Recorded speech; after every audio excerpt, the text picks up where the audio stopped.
तो मकर संक्रांति का पर्व अयोध्या में आज मनाया जाएगा और इस बार तकरीबन 11 घंटे तक पुण्यकाल रहेगा, जो कि रामनगरी में सुबह 6:50 पर लगकर शाम जो कि 5:22 पर समाप्त होगा। सूर्य की गति मकर राशि में जाती है, तभी इसका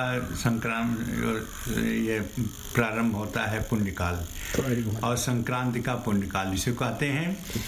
यह 14 तारीख को रात में लग रहा है, इसलिए पूरा दिन 15 तारीख को इसको मनाया जाएगा पुण्यकाल। और खिचड़ी का जो पर्व है, स्नान है, वो सब कुछ 15 तारीख को है, क्योंकि रात में लगेगा और पुण्यकाल पूरा दिन 15 तारीख को है। इसलिए रामलला को जो खिचड़ी का भोग है वह 15 तारीख को सवेरे लगेगा। तो देखिए, कहीं ना कहीं आज जो श्रद्धा भाव है वो भक्तों के मन में दिखाई दे रहा है। इसी के तहत देखिए, तड़के सुबह से ही लोग आस्था की डुबकी लगाने के लिए पहुंचे हैं। गंगा घाट के किनारे सभी भक्त नजर आ रहे हैं और भक्तों द्वारा स्नान किया जा रहा है। इस दिन स्नान के काफी ज्यादा महत्व है, इस दिन का काफी ज्यादा महत्व है। रामलला को तिल के लड्डू का भोग चढ़ाया जाता है और ऐसे में हर जगह मकर संक्रांति की धूम देखने को मिल रही है और खिचड़ी का काफी ज्यादा महत्व है। आज के दिन लोग खिचड़ी और तिल के लड्डू का भोग लगाते हैं, खाते हैं। भगवान राम को भोग चढ़ाया जाएगा कल, और आज अयोध्या में मकर संक्रांति मनाई जा रही है। अयोध्या से लेकर पूरे उत्तर भारत में, देश भर में मकर संक्रांति की धूम देखने को मिल रही है। भगवान राम को कल भोग चढ़ाया जाएगा। आज अयोध्या पे मकर संक्रांति मनाई जा रही है। तस्वीरें आपको दिखा रहे गंगा घाट के किनारों की, जहां भक्त द्वारा आस्था की डुबकी लगाई जा रही है और ऐसे में इस दिन का काफ़ी ज़्यादा महत्व हो जाता है। लोग अलग अलग तरीक़ों से इस दिन को मनाते हैं और आज क्योंकि हर जगह का अलग महत्व होता है, हर जगह का अलग तरीका होता है, लेकिन आज के दिन गंगा में स्नान करने का महत्व ख़ास तौर पर बढ़ जाता है। ऐसे में लोग इतनी सर्दी में भी ठंड की परवाह ना कर स्नान करने के लिए गंगा किनारे पहुंच रहे हैं और अपनी आस्था की डुबकी लगा रहे हैं। तस्वीरें आपको दिखा रहे हैं, जहां आपको बताते चले कि इस दिन को लेकर काफी ज्यादा महत्व होता है। क्यों मनाई जाती है, इसको लेकर भी कई मान्यताएं हैं और इसको लेकर कई पौराणिक कारण हैं। आपको बता दें कि हिंदू धर्म में सूर्य देवता से जुड़े कई प्रमुख त्योहारों को मनाने की परंपरा है और ऐसे में मकर संक्रांति खास तौर पर एक महापर्व के तौर पर कहा जाता है।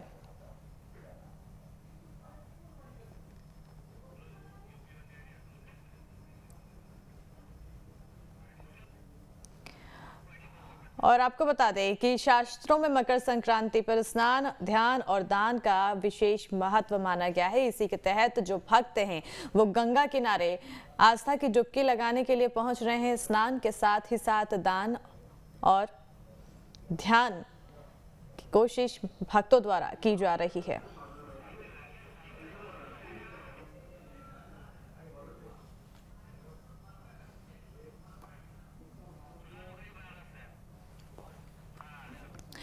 और ज्यादा जानकारी के लिए रुख करेंगे हमारे सहयोगी सुशांत की ओर। बनारस से जुड़ चुके हैं। बनारस में कैसा सुशांत माहौल दिखाई दे रहा है? भक्त कितनी ज्यादा श्रद्धा और आस्था के साथ गंगा किनारे पहुंच रहे हैं?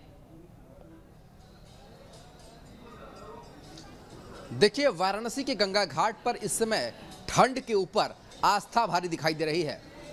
वाराणसी में भी जो तिथि के अनुसार जो मकर संक्रांति है वो आज ही के दिन मनाई जा रही है। तस्वीरों में आप देख सकते हैं वाराणसी के गंगा घाट का यह नज़ारा है, किस तरीके से जो श्रद्धालुओं का हुजूम है वो गंगा घाट पर उमड़ पड़ा है और गंगा स्नान लगातार जारी है ब्रह्म मुहूर्त से।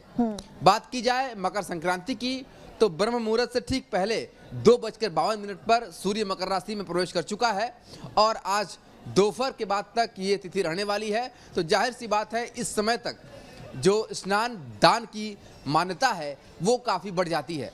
मकर संक्रांति वो दिन जब सूर्य उत्तरायण होकर के मकर राशि में प्रवेश करता है और आज के दिन गंगा स्नान और दान का विशेष महत्व बताया गया है। धर्म नगरी काशी में जो श्रद्धालुओं का हुजूम है वो इस समय उमड़ा हुआ है। जाहिर सी बात है, सभी लोगों को ये जानकारी है कि अगर आज के दिन गंगा स्नान किया जाए और माँ गंगा की प्रार्थना की जाए और भगवान भास्कर को जल अभिषेक किया जाए तो उससे सारी दुखों का निवारण होता है, सारे पाप से मुक्ति मिलती है। और खास तौर पर गरीब और निर्धन व्यक्तियों को अगर अन्न दान किया जाए, तिल दान किया जाए तो इससे न सिर्फ घर में धन धान्य की पूर्ति होती है बल्कि पुण्य के भागीदार भी बनते हैं। तो आज धार्मिक आयोजन के अनुसार, धार्मिक स्थिति के अनुसार सबसे बड़ा दिन है स्नान और दान का।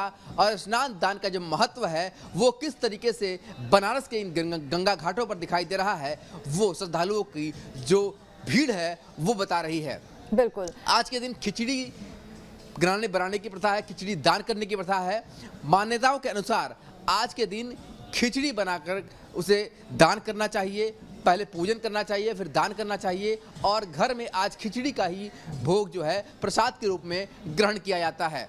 तो आज मकर संक्रांति एक बहुत बड़ा त्यौहार, जहां पर लोगों को पुण्य कमाने के साथ साथ जो निर्धन है उन्हें धन धान्य की पूर्ति कराने के साथ साथ अपने घर में माँ लक्ष्मी की कृपा हो, उसके लिए एक सबसे बड़ा मौका मिलता है।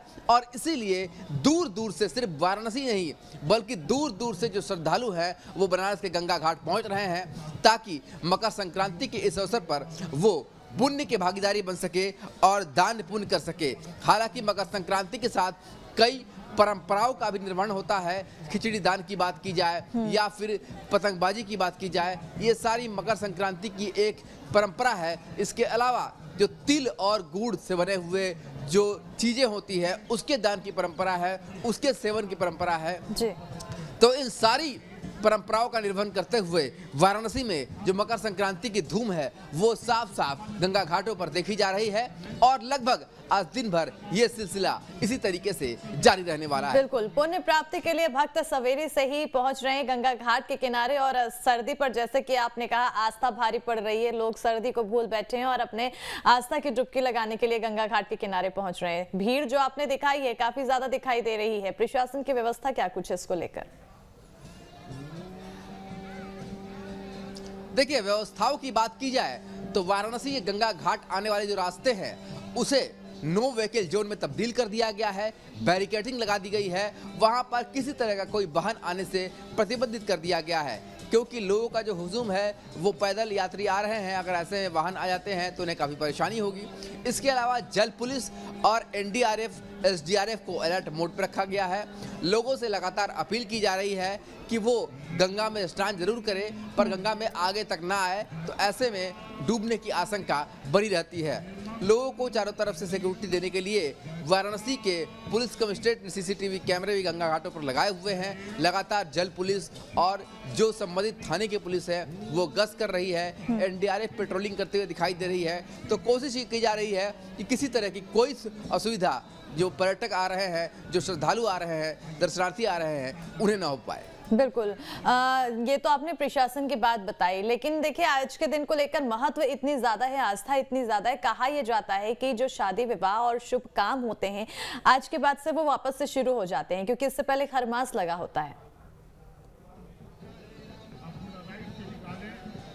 बिल्कुल, आज से वो शुभ घड़ी शुरू हो जाएगी। खरमास में कोई भी शुभ आयोजन नहीं होता। न सिर्फ शादी विवाह की बात की जाए, अगर कोई गृह प्रवेश करता है या कोई ऐसी खरीदारी करना चाहता है तो लोग इससे बचते हैं। लोगों को लगता है कि खरमास चल रहा है, खरमास के बाद ही हमारा जो समय है वो शुभ घड़ी शुरुआत होगी। इसलिए खरमास के बाद बाजार भी अप होता हुआ दिखाई देता है। खरमास तक बाजार उतना अप नहीं रहता है क्योंकि लोग बड़ी खरीदारी करने से बचते हैं, सिर्फ उतनी खरीदारी करते हैं जो कि ज़रूरत के सामान होते हैं। तो जाहिर सी बात है आज खरमास ख़त्म हुआ है तो इसके बाद शुभ घड़ी की शुरुआत हुई है। और आज जो पूजन अर्चन की शुरुआत है वो किस तरीके से गंगा घाटों पर हो रही है आप देखिए। जो सबसे ज़्यादा जो भीड़ है वो महिलाओं की दिखाई दे रही है क्योंकि जो घर की महिलाएं होती हैं उनके अंदर, जो गृहिणी हैं उनके अंदर सबसे ज़्यादा भक्ति भाव दिखाई देता है, क्योंकि उन्हें अपना घर भी चलाना होता है।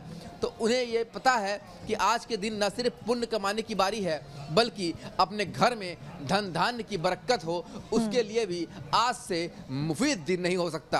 तो इसीलिए लगातार जो भीड़ है श्रद्धालुओं का वो बढ़ता हुआ दिखाई दे रहा है। हालांकि जो ये अर्धचंद्राकार घाट है वहाँ पर जो भीड़ की संख्या इतनी ज़्यादा है, फिर भी यहाँ पर जो भीड़ है वो बढ़ती जा रही है। हालांकि आज एक थोड़ी सी राहत वाली बात है कि सर्द हवाएं जरूर चल रही है, गलन भरी हवाएं जरूर चल रही है, मगर कोहरा आज उस तरीके से नहीं है जिस तरीके से अमूमन पिछले कुछ दिनों में हमें देखने को मिला था। आज से कुछ दिन पहले अगर कोहरे की बात की जाए तो विजिबिलिटी बिल्कुल जीरो थी, पर आज कोहरे की चादर उस तरह से नहीं दिखाई दे रही है जैसे दूसरे दिनों में रहती है। तो इससे श्रद्धालुओं को स्नान दान करने में, गंगा घाट तक पहुंचने में थोड़ी सुविधा जरूर हो रही है। पर सर्दी के इस मौसम में भी आस्था का जो जोर है वो इस तरीके से है कि सर्दी होने के बावजूद लगातार लाखों लोग गंगा में डुबकी लगाते हुए दिखाई दे रहे हैं। बिल्कुल, कहीं ना कहीं लोग सर्दी के बावजूद पहुंच रहे गंगा घाट में, स्नान की डुबकी लगा रहे हैं,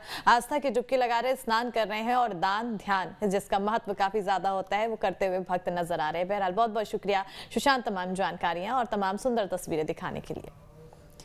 तो देखिए तस्वीरें आपको लगातार दिखा रहे हैं जिस तरह से जो भक्त हैं वो मंदिर परिसर के लिए निकल पड़ते हैं, और सबसे ज्यादा क्योंकि गंगा स्नान का महत्व होता है इसलिए गंगा किनारे की तस्वीर आपको दिखा रहे हैं जहां भक्तों का हुजूम उमड़ा हुआ है। सर्दी अपने सतम ढा रही है, सर्दी का कहर लगातार बरपा जा रहा है, लेकिन उसके बाद भी भक्तों की आस्था देखिए, लोग सर्दी को भूल बैठे हैं और अपने भक्तिमय तरीके से पहुंच रहे हैं और स्नान करने के लिए, क्योंकि दान ध्यान और स्नान का महत्व होता है। ऐसे में फल प्राप्ति से भक्त चूकते हुए नजर नहीं आ रहे हैं और स्नान के लिए गंगा किनारे पहुंचे हैं। इस दिन को लेकर काफी ज्यादा महत्व होता है, कई अलग अलग तरह की मान्यताएं हैं और कई अलग अलग तरह के इसको लेकर विधि है पूजा के लिए। शास्त्रों में कई ऐसे पुराण दिए गए हैं, कई ऐसे कारण बताए गए हैं जिसकी वजह से मकर संक्रांति काफी ज्यादा खास हो जाता है। इसको लेकर लोगों की आस्था और ज्यादा बढ़ जाती है। और आज का ये दिन है क्योंकि मकर संक्रांति के साथ ही अब शुभ दिन की शुरुआत हो जाती है। इससे पहले खरमास लगा होता है और खरमास वो समय होता है जब कोई भी शुभ काम नहीं किया जा सकता है। ऐसे में शादी विवाह से लेकर गृह प्रवेश तक हर ऐसे शुभ काम में कहीं ना कहीं रुकावट होती है खरमास की, लेकिन मकर संक्रांति के बाद ही अब शुभ काम में भी लोग कर सकेंगे, शुभ काम में किसी तरह की बाधा नहीं होगी। और देखिए इस दिन को देवताओं का दिन माना जाता है, कुछ इसको लेकर प्रमुख कथा भी है। कथाओं के बारे में अगर जाने तो देखिए इसको देवताओं का दिन माना जाता है। सूर्य का मकर राशि में प्रवेश यानी कि मकर संक्रांति दान पुण्य की पावन तिथि है और इसे देवताओं का दिन भी कहा जाता है और इसी दिन से सूर्य उत्तरायण हो जाते हैं। शास्त्रों में उत्तरायण के समय देवताओं का दिन और दक्षिणायन का देवताओं की रात कहा जाता है। इसी के तहत अब क्योंकि देवताओं का दिन है तो इसको उत्तरायण के तहत देवताओं का दिन कहा जाता है। मकर संक्रांति की अगर बात की जाए तो ये एक तरह से देवताओं की सुबह होती है।